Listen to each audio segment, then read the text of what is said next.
Hello friends, welcome. आज आपण इथे अकाउंट प्रोफेशनल नॉलेजचा 32 टॉपिक्स कव्हर करत आहे. स्ट्रॅटेजिक फायनान्शियल मॅनेजमेंटचा जो 32 लेक्चर्स आहे तो, ठीक आहे. याच्या आधी आपण 31 लेक्चर्स पोस्ट केलेले आहे, पूर्ण प्लेलिस्टमध्ये सेव्ह आहे. ती प्लेलिस्ट बघून घ्या, त्याच्यामध्ये सर्व MCQs तुम्हाला मिळून जाणार.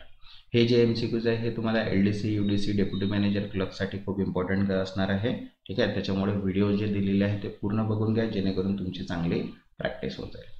तर आता बघा, स्ट्रॅटेजी फायनान्शियल मॅनेजमेंटचा फर्स्ट क्वेश्चन आहे. तर ज्यांनी आतापर्यंत चॅनलला सबस्क्राईब नाही केला ते चॅनलला सबस्क्राईब करून घ्या आणि व्हिडिओला एक लाईक, ठीक आहे. रिव्हिजन बेस MCQs आहे, त्याच्यामुळे आपण इथे डायरेक्ट क्वेश्चन आणि आन्सरच बघत आहे. याच्या आधी आपण पूर्ण डिटेल्समध्ये पण कन्सेप्ट बघितलेले आहेत, त्याची पण प्लेलिस्ट ऑलरेडी सेव्ह आहेत. तर त्या सर्व प्लेलिस्ट बघू शकता, ज्यामध्ये तुम्हाला मिनिमम 200+ व्हिडिओज मिळून जाणार. तर चला स्टार्ट करूया आपण स्ट्रॅटेजिक फायनान्शियल मॅनेजमेंटचे क्वेश्चन. तर बघा, फर्स्ट क्वेश्चन आहे, a finance lease is an agreement wearing. Finance भाडेकर म्हणजे असा करार आहे ज्यामध्ये unusual risk and benefit of ownership are transfer to the user. मालकी हक्कातील जोखीम आणि लाभ वापरकर्त्याला हस्तांतरित होतात, त्यालाच म्हणतो finance lease. Next, second, a way to analyse whether डेब्ट or lease financing would be preferable to. कर्ज किंवा भाडे वित्तपुरवठा यापैकी काय निवडावे हे ठरण्याचा मार्ग म्हणजे काय? आन्सर आहे third, compare net present value using after tax cost of borrowing. करानंतर कर्ज खर्चाचा उपयोग करून निव्वळ वर्तमान मूल्याची तुलना कर. Next, third, which of the following is clearly define leasing services. खालीलपैकी काय भाडेपट्टी सेवा स्पष्टपणे दर्शवते? तर आन्सर आहे renting, instalment plan, loan against asset. Answer आहे all of the. Next, fourth, the type of lease that include third party lender is called. ज्यात तिसऱ्या पक्षाचा कर्जदार सामील असतो तो भाडे प्रकार म्हणतात. तर आन्सर आहे थर्ड, लिव्हरेज लीज, ठीक आहे. Next, fifth, as per dash plan the periodic lease rent will go on decreasing with specified rate of decrease. Dash योजनेनुसार ठराविक दराने भाडे क्रमश कमी होत जाते. आन्सर आहे सेकंड, स्टेप डाऊन प्लान, घटत्या योजनेनुसार. नेक्स्ट, सिक्स्थ, काय म्हटलं? As per dash plan the periodic lease rent payable in initial period would be lease at rest is payable lump sum during the ending period. बघा, dash योजनेनुसार सुरुवातीच्या काळातील भाडे कमी आणि शेवटच्या टप्प्यात एकर कमी भरावे लागते. त्यालाच म्हणतो आपण फर्स्ट बॅलॉन पेमेंट प्लॅन, फुगवटा पेमेंट योजना. Next, seventh, which of the following is a limitation of leasing. खालीलपैकी भाडेपट्टीची मर्यादा कोणती आहे? आन्सर आहे फर्स्ट, हाय पे आउट, जास्त देय रक्कम. Next, 8, objective of cross border leasing includes. Cross border लिझिंगचे उद्दिष्ट म्हणजे काय? तर बघा, टॅक्स बेनिफिट असतं, इक्विपमेंट फायनान्सिंग पण होते आणि रिस्क डायव्हर्सिफिकेशन म्हणजे कर लाभ, यंत्रसामग्रीची वित्तपुरवठा आणि जोखीम विविधीकरण. म्हणून आन्सर आहे ऑल ऑफ द अबव.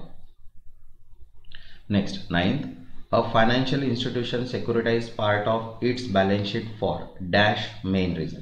आर्थिक संस्था तिच्या बॅलन्स शीटचा भाग डॅश मुख्य कारणाचे सेक्युरिटाइज करते. आन्सर आहे सेकंड, 3 मेन रिझन्स, ठीक आहे. Next, 10, securitisation is beneficial for the view point of investor. Potential attraction include. गुंतवणूकदाराच्या दृष्टिकोनातून सेक्युरिटायझेशन फायदेशीर ठरते. संभाव्य फायदे म्हणजे कोणते? बघा, high return, risk diversification and liquidity. म्हणून आन्सर आहे ऑल ऑफ द अबव. जास्त परतावा, जोखीम विविधीकरण आणि चलन. तसंच ज्यांनी आतापर्यंत चॅनलला सबस्क्राईब नाही केलेलं आहे ते चॅनलला सबस्क्राईब करून घ्या आणि व्हिडिओला एक लाईक. तसंच बघा, 11th नंबरचा क्वेश्चन काय आहे?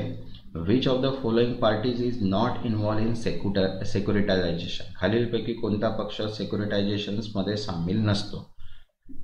आन्सर आहे इन्व्हेस्टर. गुंतवणूक घेणारा जो आहे तो इन्व्हॉल्व नसतो, पण originator, special purpose vehicle and obligators असतात. तसंच बघा, महाट्रान्सफरची revision base MCQ PDF available आहे, जे 200 रुपीजला आहे. याच्यामध्ये सगळेच टॉपिक्स कव्हर आहेत, ठीक आहे. ज्यांना पण ही PDF हवी असेल, व्हॉट्सअप नंबर दिलेला आहे, व्हॉट्सअपला तुम्ही मेसेज करून PDF घेऊ शकता.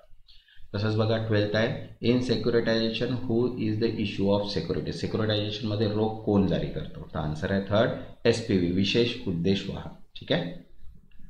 Next, 13. The concept of securitisation is associate with. Securitisation ही संकल्पना खालीलपैकी कोणाशी संबंधित आहे? तर आन्सर आहे थर्ड, डेप्ट मार्केट, कर्ज बाजार. Next 14. Under securitisation the original borrower is known as. Securitisation मूळ कर्जदाराला काय म्हणतात? तर आन्सर आहे थर्ड, ऑब्लिगेटर, देयदार.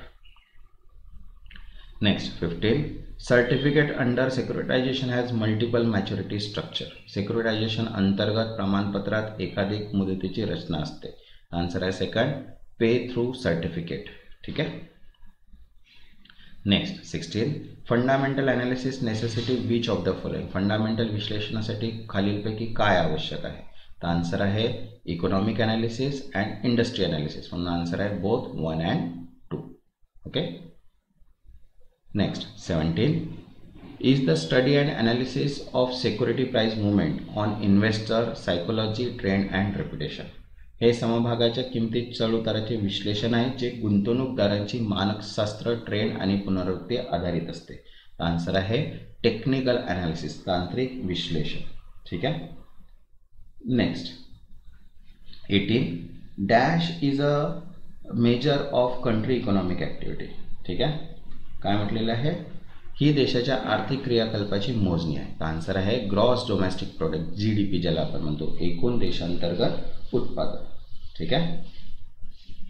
Next 19. The major component of GDPR. GDPचे मुख्य घटक कोणते आहेत? तर आन्सर आहे private consumption, government spending, investment and net export. Answer आहे all of the above, means वरील सर्व. Next 20. Balance of payment can be group into 3 broad accounts which are. पेमेंटचा ताळेबंद खालील 3 प्रमुख खात्यांचे वर्गीकृत केला जातो. आन्सर आहे ट्रेंड, करंट अँड कॅपिटल, व्यापार, चालू आणि भांडवल. Next 21. Which of the following technique are not used in economic analysis. खालीलपैकी कोणती तंत्रे आर्थिक विश्लेषणात वापरली जात नाही? आन्सर आहे third, international product analysis is not used in economic. बघा, मॉनेटरी ॲनालिसिस पॉलिसी असते, फिस्कल पॉलिसी पण असते आणि GDP ट्रेंड ॲनालिसिस पण असते, पण इंटरनॅशनल प्रोडक्ट ॲनालिसिस नसते. Next 22. Which of the following factor are the most sensitive to the firm earning to the business cycle.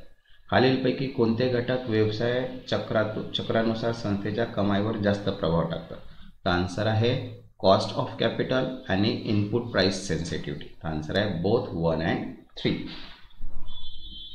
Next 23. PE equals to, PE गुणोत्तर म्हणजे काय? तर PE म्हणजे होते stock price divide by EPS. Next 24. Which of the following technique are used in company analysis. Company विश्लेषणात खालीलपैकी कोणती तंत्रे वापरली जातात? आन्सर आहे ratio analysis, Scott analysis, trend analysis. Answer आहे all of the up. Next 25. Scott analysis involve an examination of firm strength, weakness, opportunity and. स्कॉट analysis विश्लेषणात कंपनीत कमतरता, संधी आणि यांचा अभ्यास होतो. तो आन्सर आहे सेकंड, थ्रेट्स मीन्स धोके. ठीक आहे. तसंच बघा, सर्व PDF अवेलेबल आहे महाट्रान्सकोच्या ऑल इन वन अकाउंट्स. ठीक आहे. ऑल इन वन अकाउंट्समध्ये पूर्ण टॉपिक्स कवर आहेत, जे 7000 MCQs कवर आहेत. ओके. तसंच LDCची मॉक टेस्टसुद्धा अवेलेबल आहे, ज्याच्यामध्ये 10 मॉक टेस्ट आहे विथ कम्प्लीट सोल्युशन्स. त्याच्यानंतर फॉर्म्युला बेस्ड PDF अवेलेबलसुद्धा आहे, ज्याच्यामध्ये कम्प्लीट आपल्याला फॉर्म्युलेज आणि पेमेंट हे दिलेलं आहे. ठीक आहे. आणि त्याच्यानंतर रिव्हिजन बेस्ड MCQसुद्धा आहे. तर ज्यांना पण ही PDF हवी असेल त्यांनी PDFसाठी व्हॉट्सअप नंबर दिलेला आहे, त्या व्हॉट्सअप नंबरला मेसेज करून तिथनं PDF तुम्ही परचेस करू शकता. तसंच ज्यांनी आतापर्यंत चॅनलला सबस्क्राईब नाही केला आहे ते चॅनलला सबस्क्राईब करून घ्या आणि व्हिडिओला एक लाईक. तेव्हापर्यंत धन्यवाद.